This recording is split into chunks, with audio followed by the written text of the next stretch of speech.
jirutti siida walani dhuftu ija waan gurraan dhageettira waan ijaan agartanii amanta dhiyaara mucaanoo kamislaa dhiirri mucaadhi ani sitti agarsiisuu deemame maalaka mucaan kama dhingada suuraa si agarsiisanii ammallee qaaman bakka jarri itti bashannana deemanii fi bakka jarri itti wal beellamanitti biraansi ga'uu deema bareeda akkasii ati amma sa'aatiin beellama jarallee sawa kan keeti malee wanti jala jedha nima sa'aatii qabaniyyuu mucaa samuuna guyyaa lama sadii kana bar guyyuu nima mucaa icciitii isaa guutuu harkaa qabu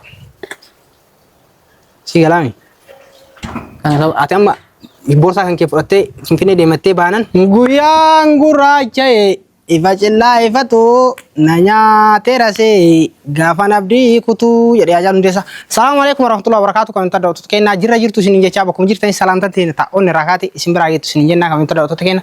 Ardhas deebinee dhufnee jirra akkuma agartan qilleensa hawwataa tokko keessa jira gaaddisa ajaa'ibaa kana keessa jira.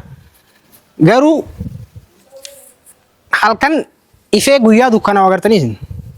Anaadha guyyaa makanaan guyyaa dukkanaa yoo itti mul'ataara. Sunis maal ettanii waan gaafatan taate. Akkuma beekamu dheengadda Mustaafaa waan ta'e itti himin ture. Yeroo saniin akka qoosatti fudhatee narraa namanne isinillee hedduun keessan komantii yaada keessan kennataa turtan.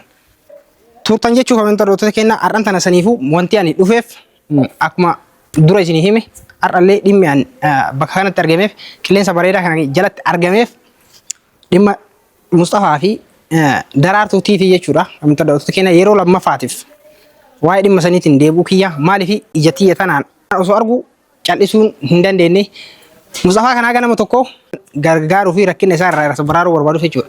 Narraa namanne amma mootu har'as lammataaf itti deebi'ee narraa amanuu baatee dhugaan jirtu tanuma jechuudha.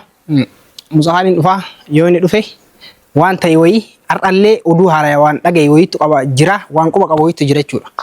Inni garuu narraa yaani dhugaan se'u jechuudha sanuu dhugaan seeni har'a immoo akka inni dhibbaan dhibbatti amanuuf jecha yaada tokko qabadheen dhufe sunillee maayini ittanii kana gaafatan taate mucaa fi caaltuun mucaa fi daraartuun beellama qabanii ani beeka jechuudha icciitii mucaa hundaa ni beeka kanaafuu immoo daraartuun Mustaafaa waan mana jiruuf karaa ittiin mucaa bira dhayxuun dhabdee beellama mucaa sana argamuuf karaa dhabdee jirti jechuudha sababa saniin wal qabatee har'aan tana Mustaafaadhaaf yaada tokko fideetiin jira sunis maali yoo jettan taate akka mucaa fi daraartuun beellama sana wal arganiif Mustaafaan akka nama urdeemuu akka nama imala hedduu yaani hin deebi'uu Finfinnee deemuu yookaan karaa biraa deemuu guyyaa lama takka hin dhufuu jedhiin nagaa itti dhaami bayi achi booda waan jiru hundaa ija keetiin hin agarta waan namni sitti murraa waan ijaan kan keetiin agarte amantaa erga isii biraa hin deebi'uu gurdeemuu detteeni baatiin booda icciitii jiru hundaa bakka jiru nakkootu ijaan si agarsiisaa jechuun ni deema akkasuma immoo agarsiisuufis deemallee jechuudha beellama jaraa san irratti bakka jarri itti wal beellamata waan hin beekuuf mucallee safaan inni galu guutuu waan beekuuf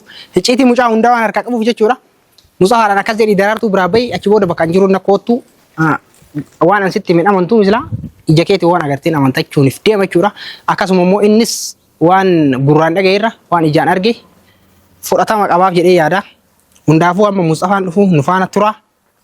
Kaminta daawwattoota kenna waan ta'uuf deemu naaf hin galle dhalaa zabana asiin si wajji nyaata asiin boolazii qotte jechuudha akka daraartuu tana Mustaafaa wajjin waa meeqa Yamanitti waa meeqa ta'e sawo isii tumamee hidhamee cinqee dura dabarsee sawo isiitiif jecha Yamanii akka biyya akka Itoophiyaatti waggaa meeqa guutuu keessa jiraate uummata akkasuma akka obboleeyyan isaatiitti wajjin waggaa meeqa jiraataa ture dhiisee sawo isiitiin dhufe asitti illee dubbii sana irraa dhaabuun deemtu jechuudha balaan dhalaan qabsiiftee fi balaan maaliin kaatiin dhaabattu Nah hundaafuu kan daawwattoota kenna Mustaafaan hin dhufa haga tokko ni yaala jechuudhaani na taani hundaafuu waan dhufu waliin ulaalaa hamma xumuraan nu faana tura. Kamu keessa yaadee dandeessuun koo jirta ka. Yaagete. Jirra boo. Biri maal fakkaate? Video waraabara salaamta gaafadhu. Wallahi. Salaamu alaikum warahmatullahi wabarakatuh. Jirtu bakka isin jirtan nageenya jiraatu dhufnee nu simadha. Odaa jala jirra. Qilleensa na tole antes ma cafari naan jettin be wallahi cafari ka das nama jiru safar cafari cafar wal man cafar ka wa cafar wallahi aywa akanati ajej anka jaru wan ngari sit akam goto mala reft ala ka kan ngari sit hega watis ala kan wala tibta fakir fakra amalle video rabu kara bara alla video rabar kuno kamera ala kan gargara war mare du mal te kanaafuma akkam maalitti jirta maal goote isin jedheer kam baanta ka maal godu baanta bo Mudi gogoga kasi dura di sini jenne yero san. Mudi gogoga miti aki. Mudi gogoga namni akkanumatti waanuma qabataman qabni tokko irra deebi'ee baay'ee seenaa sa'u sii galee. Ayyaa maal bitaree duba san maal goote chummo. Ammallee haalli biraa harkaasii qaba. Wallahi. Yaani akbaar jadiid jette jedhe akbaara biraa harkaasii qaba. Akbaar ka. Akbaaruma waan isanii wal qabatuu fi bakka icciitii guutuu waan hin qabu jechaan. Icciitii midhaan irra ga'uu deemadhani. Jedhanii miti. Waanuma gochuuf deema ani yaani argeeti waa hundaa. Argeeti. Argeeti. Ati hundaafoti akkam maal jirta? Samuna kana olii gadi hin deddeemne? Aboo maal feetam dalga haasawuudhiisi maal feetam? Jechuun samuna kana mana baay'ee taati. Mana baay'ee maal mana oolaas laa? Laa mana baay'ee akkasii hin taane hin jenne. Akka duraa san imala deddeemaa jirta yookaan fi. Maaltu si gahe? Wayii fi na himi. Walla wanta sitti mudeen wayitu jira. Wallahi. Wallahi. Waa deddeemaa jiru kamaal?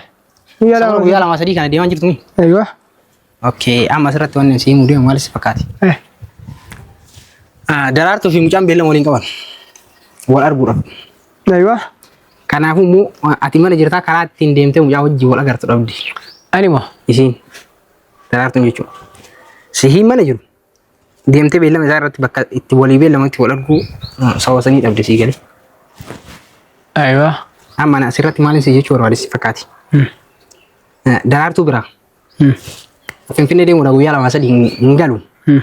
Jettee nagaa itti dhaamtee boorsaa kee fudhattee si galee yaani boorsaa miti waan duraan ittiin deemtu kaameraa ta'u waan wayii akkasiin si amantu jechuudha. Fuutee deemta. Tamam. Si galee. Achi booda. Hin deemtaa achi booda si dawwalaa bakka ani koos hin jedhe dhufta. Waan asitti mi amanuu diddee miree waan ija kan keetiin agarte ni. Maal argisi yaani maal argisi maal sila maaltu maal. Sitti kan waan dhengadi sitti mi amanuu diddee miree amma ija kan keetiin bakka eegati biraa baate booda isiin dhayituu fi nama isii wajjin dhayitu ija kan keetiin si agarsiisa isii biraa kaameraa kan keellee haa ta'u yaani waan ittiin duraan deemtu jechuudha. Finfinnee deemuudha guyyaa lama sadiin dhufattee biraa deemta. Akkasitti isin jedhe garuu immoo asirratti erga wal biraan isin ga'e agarte booda wanni takkittiin asi dhaamadhu si galaa. Nama sanillee isillee haa ta'u mucallee haa ta'u waa takka tasgabbiin yaani aara keessaa baatee jechuudha waan agartu saniif osoo hin aarre haala tasgabbii ta'een tasgabbeessitee akka ofillee hin miidhamne akka mucaa sunillee hin miidhamne jechuudha. Namni miidhuu osoo hin taane ani jechuun anammoo wanni asitti himaa jiru kun booda anallee rakkoo irra kaa'uu danda'a beektaa. Namni guutuu na hiisuu danda'a sababa kanaan. Ani immoo waan wajjin nyaanni fa'aa wajjin waa hedduu dabarsineef icciitii kana guutuu sitti himaa jira. Ati yeroo achiin ija kan keetiin agarte booda tasgabbooftee haala tasgabbiitiin waan jiru laaluuf yaali malee mucallee akka inni sitti dhaamachuu barbaada osoo waliin agarre booda. Garuu immoo amma mucaa biraa hin deema guyyaa lama sadii Finfinnee jira hin deebi'u jettee nagaa itti dhaamte fuuluma tasgabbiin biraa baata. Achi booda biraan si ga'e erga biraan si ga'e ijaan agarte immoo waa takkan dubbattu si gala. Waa takkan dubbattu? Jechuun haalittiin osoo hin taane waan jiru tasgabbiin furtu. Rakkoo fuuldura sitti as deemaa jiru. Akka irraa of qusattuu fi yookaan immoo. Rakkoon fuuldura ilmaa rakkoo illee naa deemuuti jirtu iyyuu. Kanaaf miti ani wanni ala deddeebi'ee si qaaqu. Kun sitti eega sitti mana amantuu mire ija kan keetii yoo agartee amantaa. Bulchu adama dhaga'ina siima waan gugurdaa keessa seente beektaa haasaa guddaa keessa seente.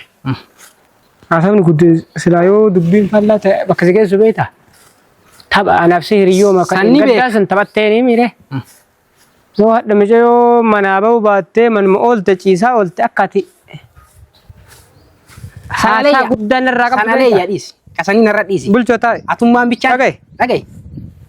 Maalan jechuun atummaan bichaan takkitti ansiin jedhu sana godhi. Atummaan bichaa takkitti ansiin jedhu sana godhi. Achi booda yoo daraartuun haga gaafa Finfinnee yaani mana osoo hin bahin mana oolte. Itti qaxxaama sun ana. Itti qaxxaama maaliin itti qaxxaamta bulchaa? Sii galee dhiisi sanarra dhiisi. Laa nasii ma dhagaye. Gartii nama jala reebuu yookaan tuffii jedhama beektaa yeroo sanatti saaba kiyyallee waan akkasii. Walumaa gala namicha yoomman tun manaa bahu baannaan namnummaan jaartii xiyya barbaadaa rusunuu si gisee sana immoo akkasi barbaaduuf akka itti fuullamma see fuudhaa badhee kokkolfu kunii miti. Yeroo san rakkinni namarra qabu deemu sirra qabu bulchaa taa'e. Sanarra dhiisi siin jedheera ofitti amaneeti. Waan ija tiyyaan argee fi waan odeeffannoo guutuu harkaa qabuun alatti haasa'an jiru si galee. Yookaan immoo waan si miidhuuf deemu faasi fakkaachuu danda'a. Ani immoo waan obbolummaa wajji qabnu saahibummaa wajji qabnu waan garaa na nyaatteef gocha kana godhii siin jedhe atammoo waanuma siin jedhe bichaa goota.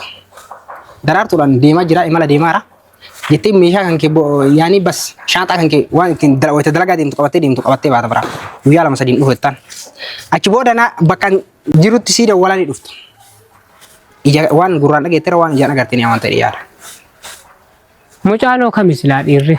Mucaa dhiisi ani sitti agarsiisuu deemame maal akka mucaan kama dhingada suuraa si agarsiisanii ammallee qaamaan bakka jarri itti bashannana deemanii fi bakka jarri itti wal beellamanitti biraan si ga'uu deema. Sigale? Oh. Innaa kun waan dubbeen yaani akka wanti hin jenne viidiyoo illee waraabaa jira. Hordoftoonni illee waan jedhan asirratti yaada isaanii ni ilaalla. Akkasii isin jechuu barbaadeen. Right.